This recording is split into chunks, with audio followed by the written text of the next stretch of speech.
A leading telecom giant, a monopoly that owns 100% of Nigerian telecom market share. NITEL, an invisible giant, unbeatable leader that controls the fate of over 120 million Nigerians and has its influence across West Africa. An establishment that started with the colonial masters and with over $50 billion fund invested by the government. How did this behemoth establishment slide from great to grass? In this video, we will uncover what happened, the absolute truth, why NITEL failed, the corruption, frustration, greed and pride of the most promising investment of the Nigerian government. This and many more we will uncover in this video. So sit back, relax as we dive into this interesting topic. But before we proceed, do not forget to subscribe to this channel and like this video for more educational content on business, finance, history, science and tech. The history of telecommunication in Nigeria dates back to the 19th century. In the year 1886, the British built the first telecommunication facility in Nigeria, which was a cable connection between colonial office from London to Lagos. It was a telegraphic undersea cable connection built by the British Business Cable and Wire Limited. It was built for the colonial administrative purpose only.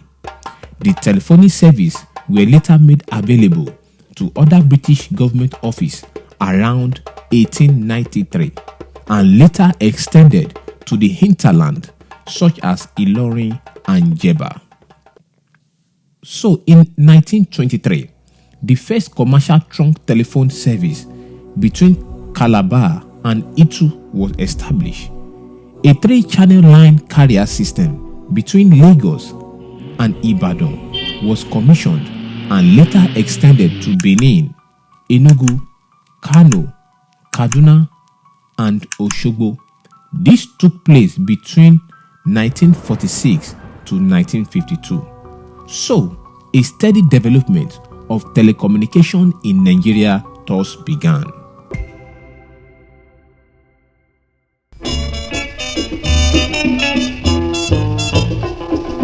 1960 October, now the battle is over. This the date we've been waiting to celebrate. Nigeria is free. In 1960, Nigeria joyfully celebrates her independence with heart filled with joy. Freedom at last. The air was filled with excitement as one could see at a glance that the nation was truly blessed, rich in both human and natural resource. After the colonial master handed over the power of administration to the indigenous leaders, there was an intense sense of optimism.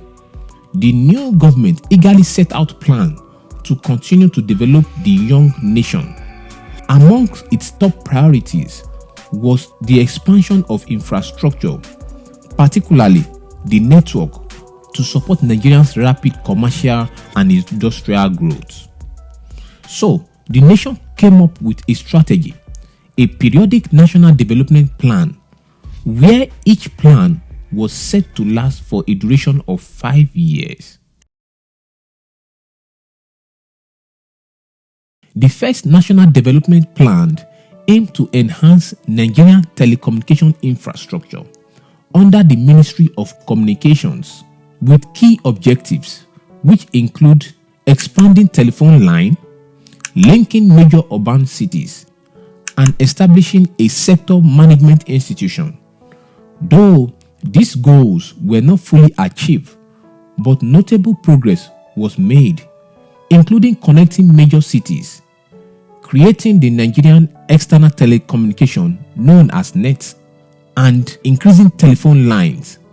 On the other hand, a civil war, also known as Biafran War, which took place between 1967 to 1970, hindered progress, causing inadequate funding, poor coordination, and lack of skilled labor. The second National Development Plan was launched shortly after the end of the Civil War as a means to reconstruct the facilities damaged by the war and promoting economic and social development through the nation. This plan estimates a budget of 3.1 billion naira. The third National Development Plan aimed at increasing the telephone facility in the country from 50,000 lines to 750,000 lines. During this phase, the DOMSAT Earth satellite was completed. An international telephone switching service was also installed in Lagos, and some other projects were completed. Of course, this phase also had its failures. There was some problem that affected this era too, but the most serious problem was bad planning, as there was no adequate project coordination between project managers and implementation. The fourth National Development Plan is to complete all outstanding projects from previous plans, and toward the end of the fourth National Development Plan, in December 1984, the telecommunication arm of the Department of Post and Telecommunication was merged with the Nigerian External Communication. Thereby, NITEL, which stands for Nigerian Telecommunication Limited, was formed and commenced operation on January 1st, 1985. At this time, NITEL was fully owned by the government, and the purpose of the government ownership is to protect the sovereignty and security of the country by keeping it under her control, as General Muhammadu Buhari was the then military head of state.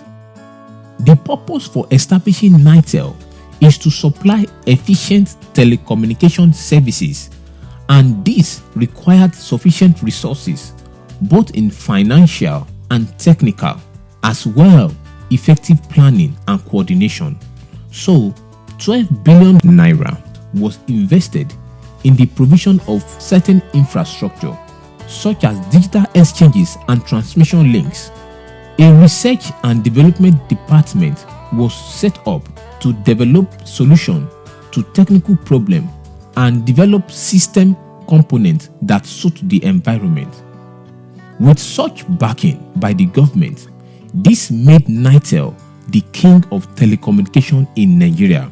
Moreover, they had no competitor. Having heard how far the government had invested in this sector, everyone was excited hearing the launch of NITEL, a national project that has been in the mind of Nigerians for over 2 decades. With our hope raised, this means everyone would have access to a telephone and will be able to communicate with each other from any part of the country, from the comfort of our homes. Back in the days, Nigerians flocked in thousands seeking employment at NITEL as the telecommunication giant opened its door to thousands of new recruits. Working at NITEL was more than just a job. It was a badge of honor. Telling your colleagues that you worked at NITEL filled you with joy, as being part of such a prestigious institution was a symbol of success in the eyes of many. When NITEL first rolled out its service, there were hope and excitement, but within a few short years, cracks began to show. Operations were plagued by inefficiency in service delivery. Lines were constantly congested. The billing system was unreliable, and the success rate of long-distance call fell below 50%. Between 1987 and 1992, NITEL's performance stagnated. The company repeatedly fell short of customers' expectations. Frustration grew as people's hope gradually faded.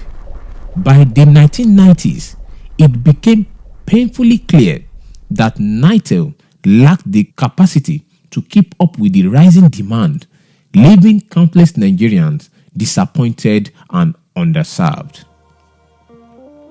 So, let me give a typical example of common issue that got people frustrated with NITEL service. One Mrs. Johnson wakes up in the morning to find her telephone connection is down. She calls NITEL's customer care to report the issue.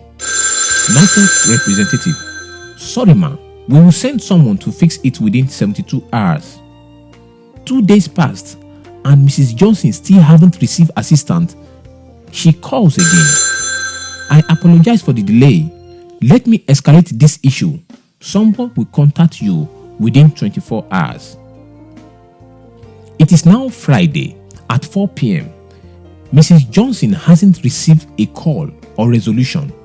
She visits the nearest NITEL's office.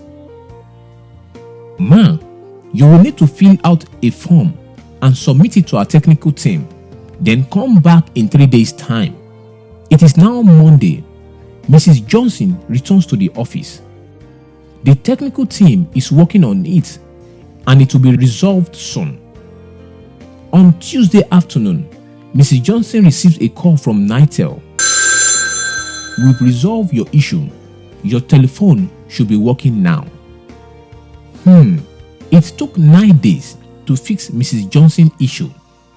A technical issue that should have been resolved within 24 hours, but with NITEL, it could sometimes linger for days and at times weeks. To add salt to injury, NITEL was also faced with problem of mismanagement, corruption, non-customer friendliness.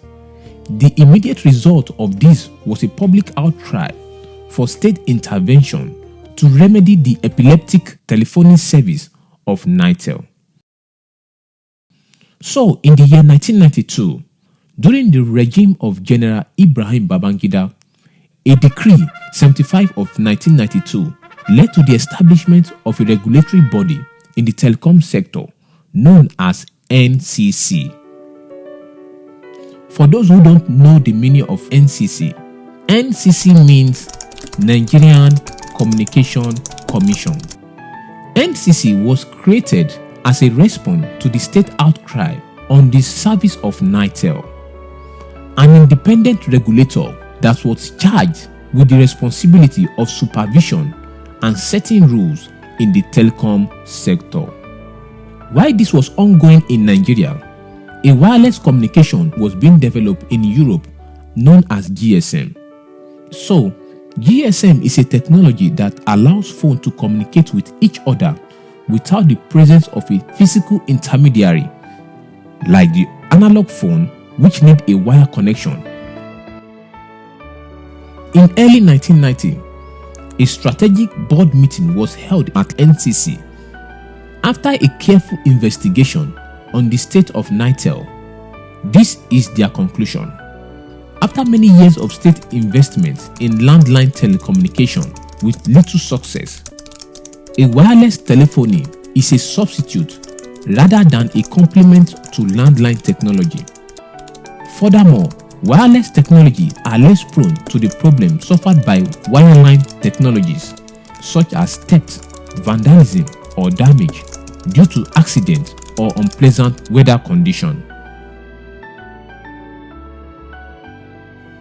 On 29th of May 1999, Chief Olusegun Obasanjo was sworn in as President of Nigeria, and one primary aim of the democratically elected government is to restore microeconomics and the introduction of structural reform in the country.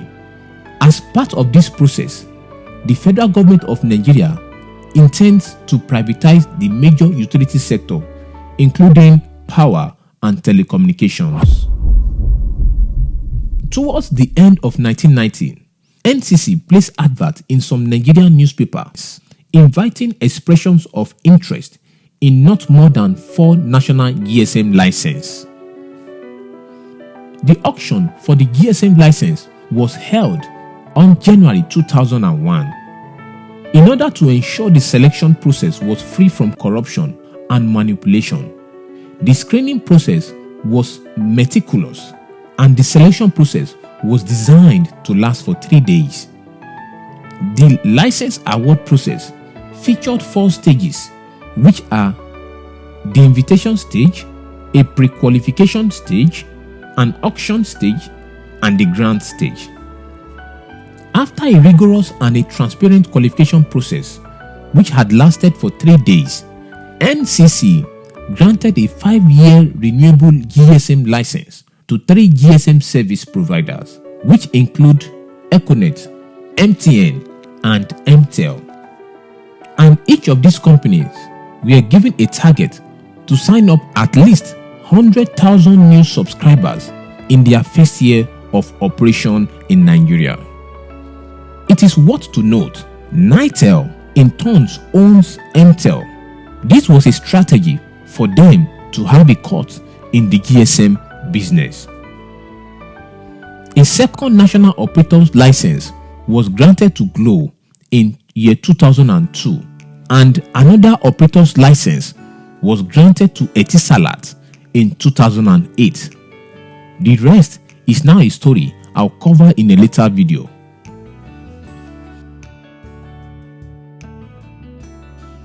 NITEL could have remained the dominant telecom company in Nigeria if they had risen to the challenge.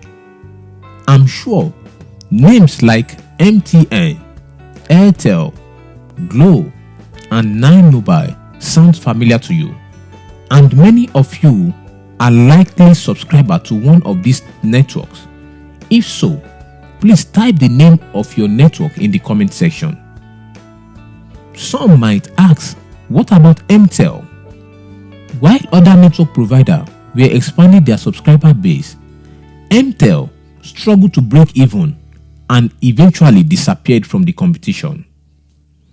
As for NITEL, the company has undergone multiple public sales. Its stocks has been liquidated and its assets such as building and equipment have been sold across various states. Little is mentioned about the government fund invested in NITEL, which can now be considered as a loss. If you look closely or ask the older generation who witnessed NITEL's prime, you can still see the remains of its infrastructure around town. Thanks for watching.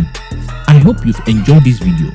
If yes, do not forget to subscribe to this channel and also like this video for more educational content such as this. Feel free to drop a comment in the comment section. My name is Phillips. See you in the next video.